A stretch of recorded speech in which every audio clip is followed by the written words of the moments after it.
Siyakwamukela ehlelweni Sibuya Nenyanda sinethekeli zethu lapha ezivela kwa Power sino Naledi Kwadi godu sino Martin Ndlovu kanti emtatweni sino Dumsile nala uvela kwa Childline. Kunendaba ekhamba konke enkundleni zokuthintana ethi men are trash. Kuba lisizo kangangani ukuba namajima afana nala sesinaledi lapha enkundleni zokuthintana? Khani lokhu kuyawenza umehluko nomunye asabe ukubizwa ngalokho abizwa ngakho noma kubenza abanye bathi wo kunje? Yebo. Inkinga ngemena trash ukuthi yona izwisana ubhlungu abantu besilisa amabezwa kuthiwa mena trash, but it's a call to action for abantu besilisa. Sithi kini mangihambe ebusuku nginovalo, angazi ukuthi wena but Filmon awunankinga uyena umuntu oshayayo ubhuti lo omunye uyashaya, asinayo le ndlela lokubona uvalo seluluningi kakhulu. So masithi thina mena trash sisho ukuthi sifuna obhuti babone ukuthi uvalo seluluningi kakhulu laphandle nokuthi ubani onecala ngubani ongenacala asazi thina ukuthi sisabe bani. So sicela ukuthi nina nivele kakhulu endabeni yokuthi sithi hayi mina ngena umuntu oshayayo angiyithandi lento yokushayo, kunokuthi ulwe nalomuntu lo othi mena trash. Bonisa wena ngezenzo nangandlela ophatha kanye omunye umuntu ngayo ukuthi I am not trash. So it's a challenge and it's a call to action for abantu besilisa where we are saying we no longer know who to be afraid of. At this point wonke umuntu uyafana sesiyasaba, so siboniseni nina ngezenzo ukuthi no mina I am not trash. Martin, ngeke sayiqeda ikulumo yethu singakakhuluma indaba evane ikhulunywe ngabaningi bathi how nakukhulunywa indaba yokuhloriseka nokukhahlumezeka kukhulunywa ngaboma kwaphela akukhulunywa ngabo baba abakhahlumezekako. Ungabeka uthini ngakulelo hlangothi? Akusuka ukuthi akukhulunywa ngabo baba. Abo baba kwabona abakhulumi. Uzothi indoda ifela ngaphakathi uzothi bazongihleka.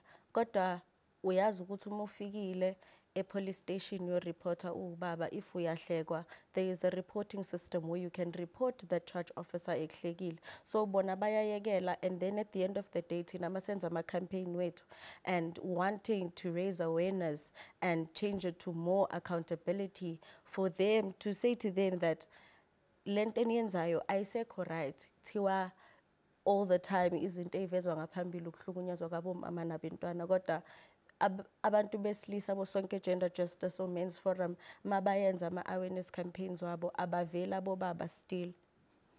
Kwa Childline Dumisile kanengi namhlanje sithi nasikhulumako amehlo siwaphose ngaphandle ebantwini abangaziwa bantwana, kodwa lokhu kuyenzeka nemakhaya. Ngikuphi okungafanele kwenziwe ukubika lezi zehlakalo emakhaya, ngoba ngesinye isikhathi zithi ziyabikwa kuthiwe hey siyolala ngendlala lo muntu uma ngabotshwa? Yebo kunjalo, and kuyisimo esinzima because mangabe sibheka ama-numbers nokuhlukumezeka kwabantwana njengoba siwu-Childline sibona abantwana abahlukumezekile ngaso sonke isikhathi nasey'ndaweni ey'fana nama-Thuthuzela Care Centers. Abahlukumezi abantu abaseduze nengane, so lokho kwenza kube nzima ukuthi-ke yini ekufanele yenzeke ukuze umntwana abe protected. Yize-ke noma isimo sinzima sinjalo siyaqhuqhuzela ukuthi ngaso sonke isikhathi mangabe umzali uwumuntu osondelene nengane kufanele sibakhuthaze abantwana ukuthi bariporte. Bangaripota esikoleni, bangafonela even u-Childline mangabe bebona kukho umuntu ongabasiza. Kodwa okubalekile ukuthi sonke siwumphakathi kufanele sibe iso sibhekelele ukuvikeleka kwabantwana, ngoba umntwana akazi ukubanjwa istranger nje engasazi, umuntu omaziyo umntwana, umuntu othembekile kumntwana. Kusho ukuthi makwenzeka ekhaya umakhelwane kukhona ozokubona ukuthi akuhambi kahle, siyacela umakhelwane ukuthi reporter.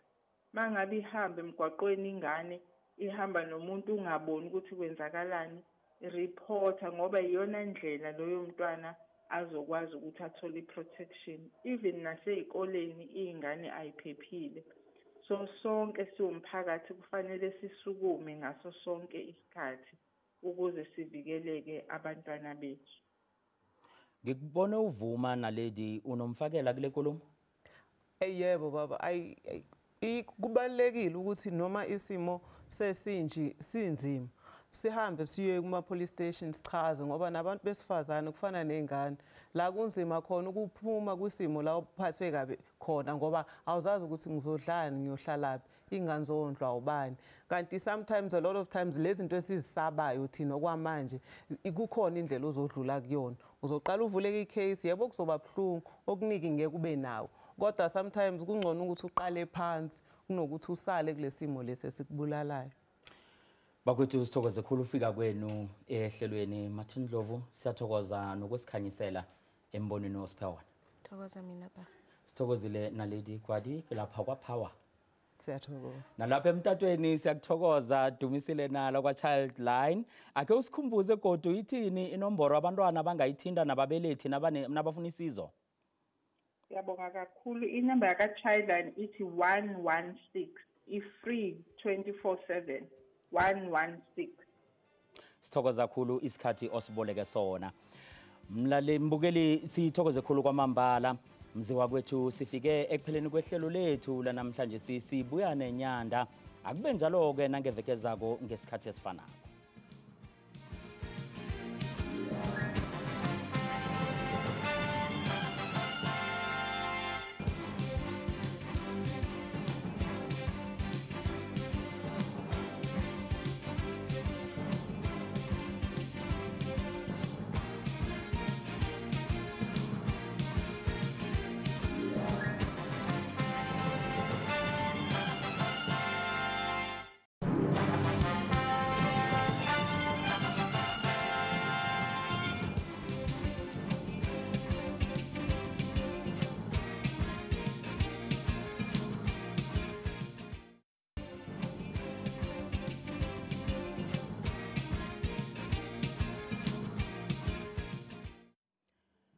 Siyakumukela nakhona ufika kolihlelo Sibuya Nenyanda siphethe indaba nkulu namhlanje singaphakathi kwesikhathi samalanga ali-16 wokulwisana nokuhloriswa kwaboma nabantwana 16 days of activism against women and children abuse. Okhunye ke esikutsheje khulu ukuthi inhlangano ezilwa nalumukghwa zinhlangano ezingasingaphasi kombuso begodu azenzi inzuzo. Ke sithome ngakuwe naledi ukuthi nakunganamali nikhona njani ukwenza umsebenzi ongaka? Into esisiza kakhulu baba kulomsebenzi esiwenzayo ukuthi kunalabantu okuthiwa ama-donor akwazi ukusupporta i-vision nemission ye-organization.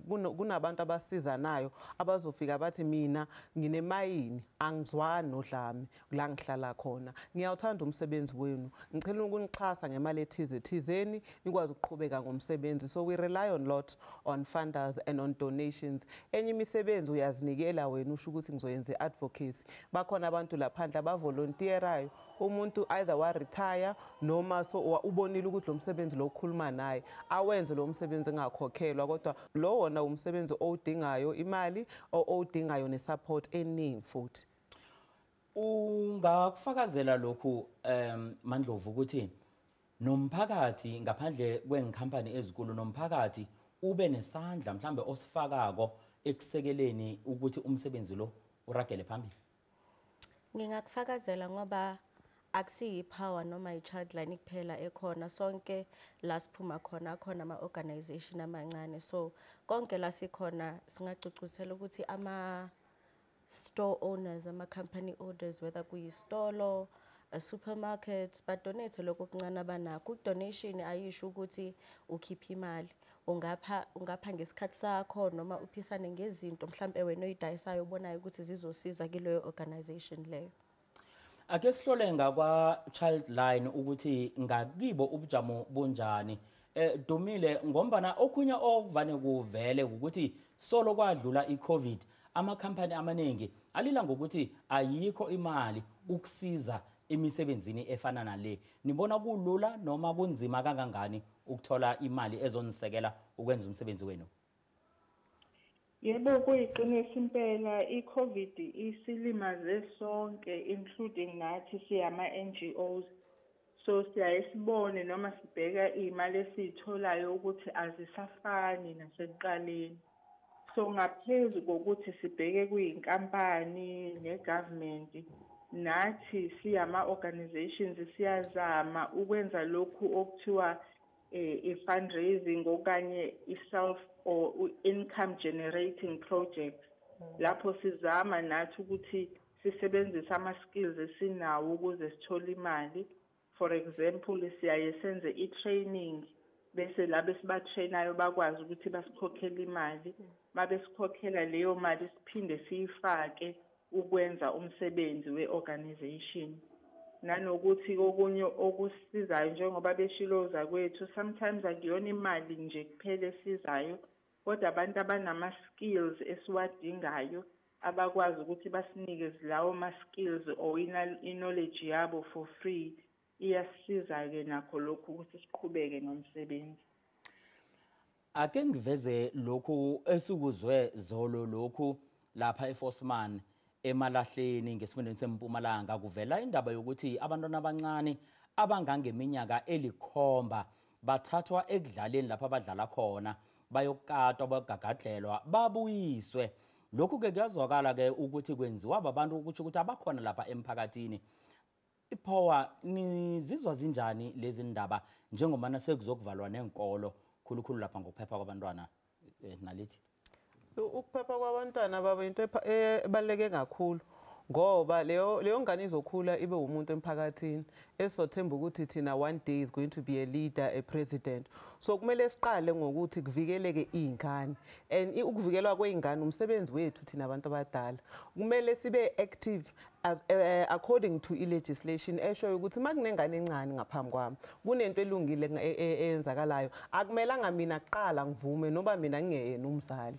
So kumele sibuyele kuleya system yokuthi siyabhekelana, sibhekelana nezingane zethu ngoba lokho kwehle lapha akumelanga akuzona izinto kumele beziyenzeka lezi sikhona thina abantu abadala, more so because umthetho uyasho ukuthi kunezinto engamelanga zivelele izingane sikhona thina. Dumsile lesi sehlakalo esikhuluma ngaso okubuhlungu ukuthi bancane laba bantwana i-child line isebenza kangangani ukusiza nakunje nakungenzeka kube nabantu ababotshwako ukwenzela ukuthi indaba nayiya ekhotho abe khona umuntu ovalelwako. Noma ngingazwanga kahle hle but isu-child line mangabe abantwana beya ecourt okanye ezinkantolo kuyiphathi yomsebenzi esiwenzayo ukuthi sibasupporte ngoba umntwana mangabe ecourt okokuqala akazi nanokuthi kwenzakalani, akazi ukuthi kufanele expecteni kuleyo environment. So umsebenzi wethu ukuthi simsize sichaze ukuthi kuzokwenzakalani. Kwezinye izimo siyakwazi ukuthi umntwana simphelezele kanye nomndeni wakhe ukuze sikwazi ukuthi sibanikeze i-support mangabe sebethola beya ezinkantolo okanye ezimeni ezifana nalezo. Nase kunje khulukhulu ke lapha endabeni yokulila komphakathi lapha kutholakala bona umphakathi ulila ngomthetho ukuthi umthetho abanye babone kwangathi awusebenzi, kanti ngesinye isikhathi uthola ukuthi nendlela yokubika mhlambe akubikwa ngendlela efanele nomphakathi awubiki ngesikhathi ekufanele ubike ngaso ngoba kaningi isithola izehlakalo lezi zithinta umndeni bayokubika mhlana umndeni ungazwaniko bangabiki mhlana kusisehlakalo. Mandlovu ihlala njani na nje ngikuphi okungenziwa ukukhuthaza umphakathi ukuthi ubike lezi zehlakalo? Ayikho enye into esingayisho ngaphandle kokuthi uma ngabe ingane izothi kwena mama ngihlukumezekile, uthule uhlale nayo phansi. Mhla umthetho noma i-social worker noma kuthisha esikoleni ayozwa ngaleyo ndaba, nawe mzali uneqala uzoboshwa njengayena lo oyenzele inkohlakalo. So singabazali kumele si-understand ukuthi ukufihla kwakho nawe kukwenza ufanayo nalomdlenguli. So into esingayigqugquzela abantu ukuthi ingane yakho eyakho ulimaza yona if wena awusavula icala, futhi nawe uzoboshwa mangabe awuthathi umthetho ubeke ezandleni zabantu ekufanele ubabeke kusona. Mbukeli ungachidi, sizokuragela phambili sibuya nenyanda.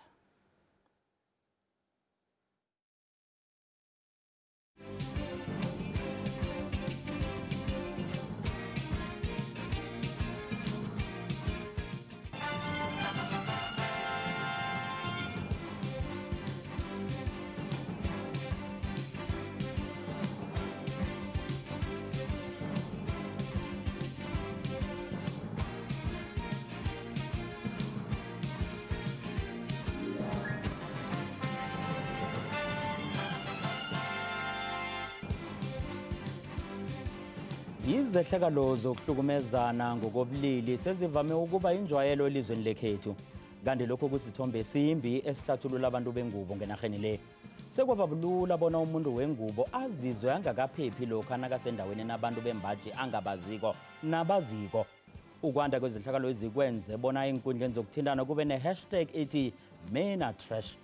Abantu bengubo nabantwana abahlangabezana nokuhloriseka okukhulu njengombana esikhathini esiningi babhalelwa kuzilwela.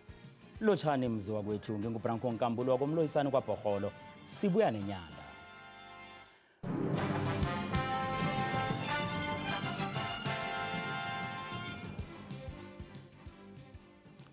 Ngokutsho kwebutho lamapholisa zehlile izehlakalo zokuhloriswa kwabantu bengubo nabantwana ezibikwe ngekota yesibili ka-2023 lokho nazilinganiswa nesikhathi esifanako ngomnyaka opheleleko. Nanyana kunjalo, iSewula Afrika isadosa phambili enarhakazini ye-Afrika ngembalobalo zokubulawa kwabantu bengubo. Umbikindaba wethu Philemon Sikhosana ubuye nanasi Iindaba. Ukuthoma mhlamalanga ama-25 kuSenyikhaba, iSewula Afrika ithome ngejima lokufundisa ngokukhahlunyezwa kwabantu bengubo nabentwana, i-16 days of activism against women and children abuse. Kuba sikhathi la amaSewula Afrika afundiswa khona ngobumbi bokubeka isandla abantu bengubo nabentwana. Kilo mnyaka ilizwe lihlanganisa iminyaka ama-25 lasungula ijimeli. Kanti nonyaka lihloniswa ngaphasi kwesiqubule esithi Accelerating Actions to End Gender-Based Violence and Femicide, Leaving No One Behind. Isiqubule singaphasana ngesithi Safe Access for Women to Clean Water, a Basic Human Right. Okutsho bona ukurhaba ngezenzo zokuqeda inturhu eqaliswe ebulilini obuthileko kunye nokubulawa kwabantu bengubo kungatshiywa umuntu ngemva. Isiqubule singaphasana ngesithi ukufinyelela kwamanzi ahlongekileko babantu bengubo ukulungelo lomuntu. Ngokuya ngokombiko kaNgqongqotjhe wezamapholisa uBheki Cele, imbalobalo zinjengokuthi ukubotshwa kwabakati mjeje kwehlisa izehlakalo eziphathelene nomseme. Ngenyanga kaSewula, uMario Gusti wagwetshwa iminyaka ezingu-6,400 ejele ngemva kokufunyana mlandu ngamacala ayi-1,000 wokufunyana neenthombe zabentwana ababulanzi. Ngokuya ngembalobalo ezikhuphe emhlapha, zehla ngamaphesenti ayi-35.9 izehlakalo zamacala aphathelene nomseme hlangana ngenyanga kaVelabahlinze noKhukhulamungu nonyaka. Ihlangano eliswana nokukhahlumeza kwabentwana nabantu bengubo iKwanele Foundation ithi nanyana urhulumende anemithetho khona ukuqeda izehlakalo lezi kodwana ukuqiniswa kwayo akukho. So kule 16 days of activism imithetho yebo ikhona ibhaliwe, abantu abaphezulu bayibhalile imithetho, kodwa lento ebhaliwe nento eyenzakalayo azihambelani. Uthola ukuthi lokho kubhaliwe ku100% kodwa lokho kenzeka phansi akuhambelani. For example, uthola ukuthi namanje ama-court ama-case ayachithwa because of the way ama-cases bawa compilwe ngakhona. Number 2, uthola ukuthi in our communities amaphoyisa nabo ba inundated ngemsebenzi yabo, so uthola ukuthi abakwazi ukufinyelela to lapho esifisa ukuthi bafinyelele khona. Number 3, i-funding towards ama-cases towards gender-based violence incane kakhulu. I mean sibuka manje ukuthi iy'ngane kakhulu ubona manje where i-gender-based violence inyuka kakhulu, but i-government yethu yebo babhala phansi imithetho emihle, babhale phansi izinto ezi-right, kodwa masifika ku-implementation zazo siyafeyila kakhulu. Imbalobalo lezi zibuthelwe ukuthoma mhla ka-1 kuVelabahlinze bekube mhla ama-30 kuKhukhulamungu. Kubuyelela abantu abayi-6,945 kulesi sibalo abayi-881 babantu bengubo kanti abayi-293 bentwana. Nasilinganisa nekota yesibili umnyaka opheleleko kubulawa abantu abayi-7,004. Kulesi sibalo abayi-989 babantu bengubo kanti abayi-315 bentwana.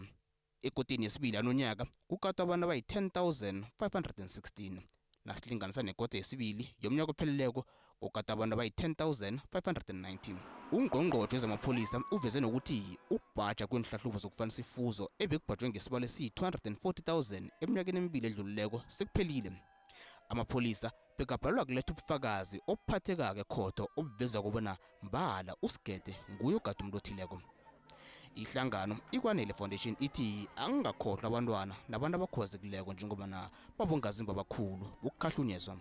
Masiprioritizeni iy'ngane ey'khubazekile ngomqondo, iy'ngane ey'khubazekile ngomzimba, because sometimes siyabakhohlwa labantu and you find ukuthi kakhulu mabasekhaya njengoba iy'kolo sezivaliwe manje yibona-ke ama-victims we-abuse emphakathini, and le y'ngane uthola ukuthi sometimes azikhulumi ngoba ziyasaba ukukhuluma ngoba uthola ukuthi umalume thizeni noma u-anti thizeni uyabasongela or ubathembisa induku. So sithi kule 16 days of activism, let's amplify the voice of iy'ngane ezikhubazekile emqondweni nasemzimbeni, but we say let it be 365 days a year, not just kule 16 days.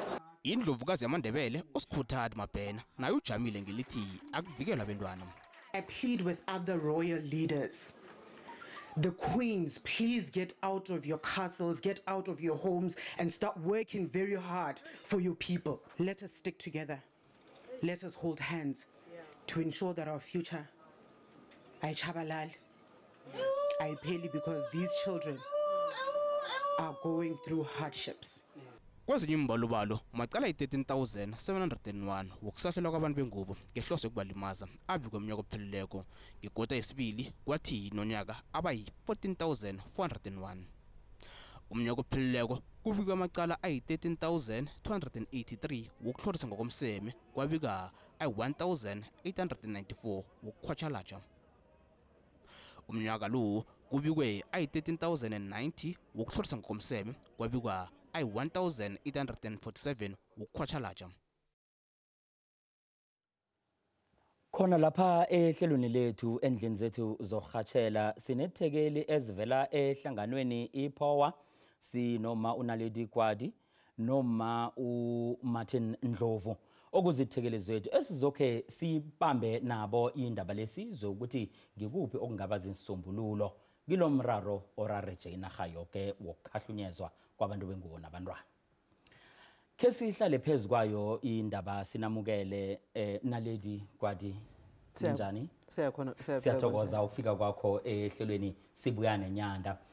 Singakutsho nje sizwile embikweni ukuthi imbalobalweni ezikhona lapha ziveza ubulelesi nokuhloriseka zehlile. Ungatsho ukuthi lokhu kubangelwa majima abakhona abanjwa zinhlangano nombuso ukufundisa nokuyelelisa? Singavuma sithi yebo, ngoba ngaphandle kwawo lo msebenzi lo kuningi ulwazi abantu bebengeke babe nalo ngalenkinga esinayo leyo kuphathana kabi.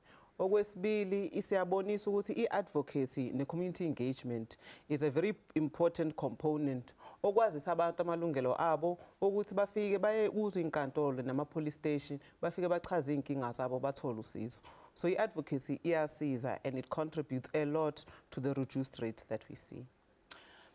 Akakhambi yedwa-ke lapha-ke njengombana esinye isithekeli sethu esivela khona ehlanganweni ebizwa ngokuthi People Opposing Women Abuse, khamba no Martin Ndlovu. Martin, okhunye-ke esikwaziko nokuba livangeli elithunyelwa iPower ukuthi ukulwisana nokuhloriseka kwaboma nabantwana kufanele kube umsebenzi owenzeka 365 yamalanga ngomnyaka namkha 366 nangabe sithi umnyaka obhasako i-leap year. Kodwa nangangani amathemba wokuthi lokhu kungenzeka lapha emphakathini kungalindwa nakuthiwa kune 16 days of activism?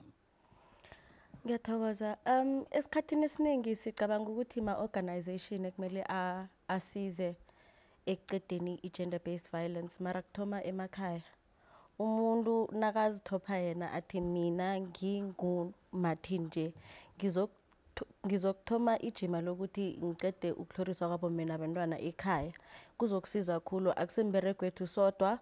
So kungenzeka as long as thina sikhumbula ukuthi sonke si-responsible for ukustopa i-gender based violence. Kanti emtatweni sinesithekeli sethu esivela kwa Childline okuyihlangano engenzi inzuzo bekodwa isingaphasi kombuso kuyihlangano echochozela ukuvikeleka kwabantwana kenye nenye inturhu. Asamukele isithekeli sethu uDumisile Nala.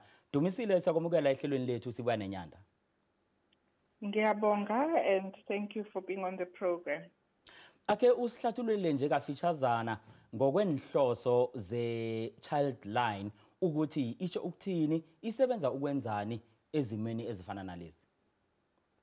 Ngiyabonga kakhulu. uChildline inhlangano engenzi izuzo ebhekelene amalungelo abantwana.